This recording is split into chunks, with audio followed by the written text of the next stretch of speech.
नमस्कार। 01 and hexagon welcomes you. Class 11th maths sets समुच्चय NCERT Hindi book help प्रश्नावली 1.1 answer number 3 roster रूप में लिखना है। Part 1 A is equal to मझला कोष्टक एक्स कॉलन एक्स एक पूर्णांक है और एक्स -3 से बड़ा है और 7 से छोटा है। यहाँ कॉलन चिन्ह है। ए समुच्चय का नाम है। उपरोक्त को कुछ इस प्रकार से पढ़ते हैं। समुच्चय ए सभी x का समुच्चय है जहाँ x एक पूर्णांक है और पूर्णांक ऐसे हैं कि -3 से बड़े और 7 से छोटे हैं। अब रोस्टर रूप में लिखने के लिए पहले समुच्चय का नाम, जैसे यहाँ a, फिर बराबर का चिन्ह, फिर मझला कोष्टक, फिर पहला अवयव, फिर अर्धविराम, फिर क्रमशः अन्य अवयव, अर्धविराम लगाते हुए और अंत में अंतिम अवयव के बाद मझला कोष्टक। अतः भाग 1 का उत्तर होगा a बराबर मझला कोष्टक -2 -1 0 1 2 3 4 5 6 मझला कोष्टक क्लोज्ड। भाग 2 का उत्तर होगा 6 से कम प्राकृत संख्या, और 6 से कम प्राकृत संख्या हैं 1 2 3 4 5। भाग 3 का उत्तर होगा 2 अंकों की ऐसी प्राकृत संख्या जिसके अंकों का योगफल 8 है। यहाँ आप देख सकते हैं C ऐसा समुच्चय है जिसके अंकों का योगफल 8 है। 1 और 7 8, 2 और 6 8, 3 5 8, 4 और 4 8, 5 और 3 8, 6 और 2 8, 7 और 1 8 और 8 और 0 8। भाग 4 का उत्तर होगा एक अभाज्य संख्या जो संख्या 60 की भाजक है, अर्थात जिसमें 60 में भाग जाता है जिसका। यहाँ पर आप देख रहे हैं D बराबर समुच्चय है 2 3 5, 2 से भी 60 में भाग जाता है, 3 से भी और 5 से भी। भाग 5 का उत्तर होगा E बराबर मझला कोष्टक स्टार्ट TRIGONMEY, एक अवयव को सामान्यतः दोबारा नहीं लिखते हैं। भाग 6 का उत्तर होगा समुच्चय F बराबर BETR, एक अक्षर एक बार लिखा जाता है। प्रश्नावली 1.1 आंसर नंबर 4 भाग 1 मझला कोष्टक x कॉलन x बराबर 3n small n 3 small n अवयव है कैपिटल N का। कैपिटल N का मतलब प्राकृत संख्या, और स्मॉल n ऐसा है कि 1 के बराबर है या 1 से बड़ा है, और स्मॉल n ही ऐसा है कि 4 के बराबर है या 4 से छोटा है, क्योंकि मझला कोष्टक 3 6 9 12। पार्ट 2 का उत्तर है मझला कोष्टक x कॉलन x बराबर 2 की पावर n। यहाँ स्मॉल n अवयव है कैपिटल N का, और स्मॉल n बराबर है 1 के या 1 से बड़ा है, और स्मॉल n ही 5 के बराबर भी है और 5 से छोटा है, क्योंकि 2 4 8 16 32।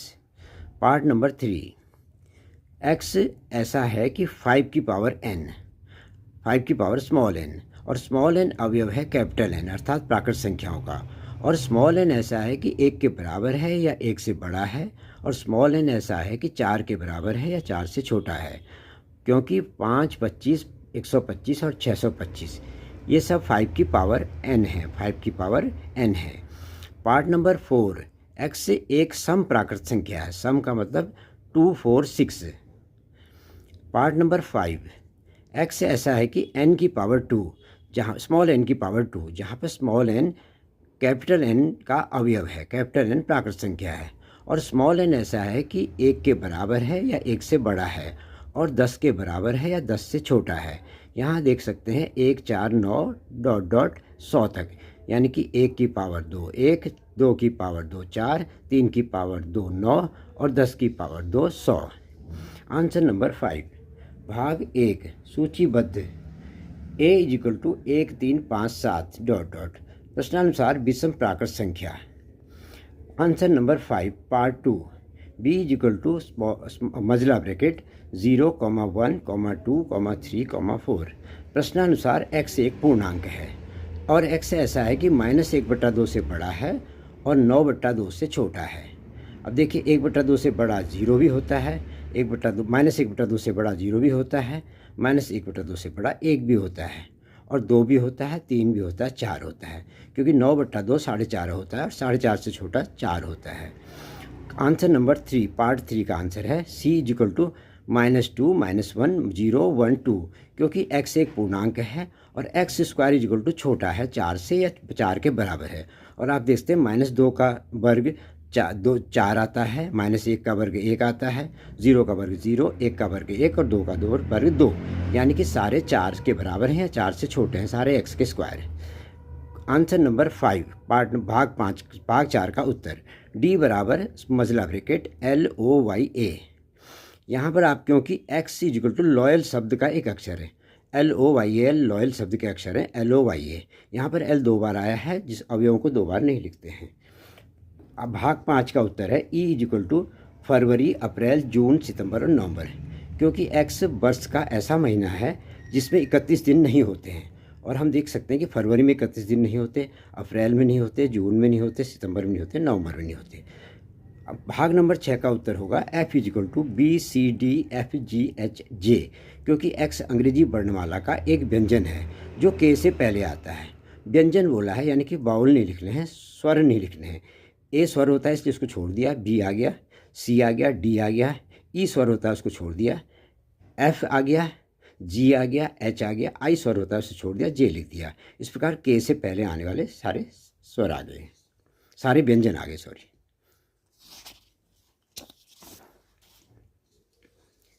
प्रश्नावली 1.1 से कंटिन्यू करेंगे 1.2 तक। Answer number 6 part number 1 bracket small bracket मजला ब्रैकेट 1 2 3 6 मजला ब्रैकेट क्लोज का सही मिलान C है, क्योंकि 1 2 3 6 प्राकृत संख्या 6 की भाजक हैं, अर्थात 6 में इनका भाग जाता है, 1 का भी जाता है, 2 का भी जाता है, 3 का भी जाता है, 6 का भाग भी 6 में जाता है। भाग 2 का मजला ब्रैकेट 2 3 का सही मिलान A है, क्योंकि 2 3 अभाज्य संख्या हैं और 6 की भाजक है, 2 3 का भाग 6 में जाता है। भाग 3 का अर्थ होगा MATHEICS का D है, इसका मिलान D है, क्योंकि मैथमेटिक्स शब्द का एक अक्षर है। M 2 बार आया है, इसको नहीं लिखेंगे, T 2 बार आया है, इसको नहीं लिखेंगे। भाग नंबर 4 का उत्तर होगा 1 3 5 7 9 का जो मिलान होगा वो B है, क्योंकि प्रत्येक संख्या 10 से कम एक विषम प्राकृत संख्या है। ये सारी विषम संख्या हैं और 10 से कम है। रिक्त समुच्चय बताते हैं। रिक्त समुच्चय क्या होता है? एम्प्टी सेट, खाली सेट, जिसमें जिस समुच्चय में कोई भी अवयव संभव नहीं, रिक्त समुच्चय कहलाता है। ऐसे इसे शून्य समुच्चय भी कहते हैं। रिक्त समुच्चय को शून्य समुच्चय भी कहते हैं। इसका प्रतीक फाई अथवा एक मजला ब्रैकेट खाली होता है। उसके बाद आता है परिमित और अपरिमित समुच्चय, फाइनाइट और इनफाइनाइट समुच्चय। यदि किसी समुच्चय के अवयवों की संख्या स्मॉल n लिख सकते हैं तो यह परिमित समुच्चय होता है। जैसे स्मॉल n ब्रैकेट a कोई सीमित संख्या, अन्यथा यह अपरिमित समुच्चय होता है। अर्थात जिस अवयवों की संख्या को हम निश्चित कर सकते हैं उसको हम कहते हैं परिमित समुच्चय, और जिसमें अवयवों की संख्या लिखना संभव नहीं है वो अपरिमित समुच्चय होता है। रिक्त समुच्चय परिमित समुच्चय कहलाता है। जैसे रिक्त समुच्चय 5 होता है, उसकी संख्या 0 होती है तो 0 को हम लिख सकते हैं, इसलिए हम उसे परिमित समुच्चय कहते हैं। अर्थात रिक्त समुच्चय परिमित समुच्चय की श्रेणी में आता है। अपरिमित समुच्चय को रोस्टर रूप में, जैसे प्राकृत संख्याओं का समुच्चय। अब प्राकृत संख्या होती हैं 1 2 3 4 5 6 7 8, आगे बहुत ज़्यादा होती हैं, और इनको लिखने के लिए हम 1 2 3 लिखते हैं और 3 डॉट लगा देते हैं, 3 बिंदु लगा देते हैं और मजला कोष्ठक के अंदर इनको लिख देते हैं। समान समुच्चय को बराबर चिन्ह अथवा असमान समुच्चय को बराबर नहीं है चिन्ह से प्रदर्शित करते हैं। अवयवों की पुनरावृत्ति नहीं मानी जाती। जैसे कोई अवयव 2 3 बार आता है तो उसकी पुनरावृत्ति नहीं करते हैं, उसको एक ही बार लिखते हैं। इस प्रकार समान और असमान समुच्चय होते हैं। Thanks for watching. See you in the next video.